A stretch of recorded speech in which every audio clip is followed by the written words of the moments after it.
بیچاره دختر گفتم نیست دخترم یکون کسب میکردی افتیمی نشوخی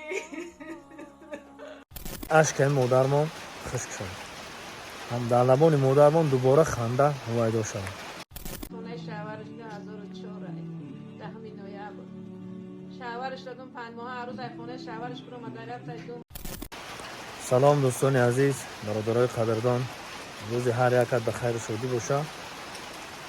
تا گیره مادر دیده استیم، البته میفهمیم که خینه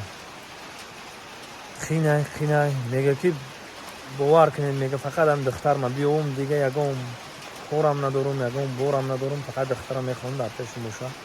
تا هر یک مادر فرزند چقدر دوست میداره میدونیم. برای همه التماس برادر، یکم جای ترس و وحیمش نیست. اینا رقماشون زنگ بزنین، دخترش یکم دیده باشین، یکم همون دخترش که ببینه ما را التماس. خواهر عزیز اگر ما را دیده سوش مادر پیقه بسیار غم نته. مادرش میگه که دلم گویی میته که دخترم زنده مرا دیده استیو، فقط همی زنگ نمیزنم. التماس خواهر جون زنگ بزن، کجای ده باشی، دیگر شما هم کرده باشی، کجای ده که باشی نموشه و چه تا زنگ بزن بگو من ساق سلامتم یا خبرش بدی. یکم گپ نیست. خیلی باقی سربلند خونه آباد باشین. ما دعا میکنیم که خداوند بزرگ همین خواهرک ما ساق سلامت باشه و ساق سلامت به پیش مادرش بیاره. همین اشکای مادرمان خشک شد. هم در لبان مادرمان دوباره خنده هویدا شد. زنده باشه.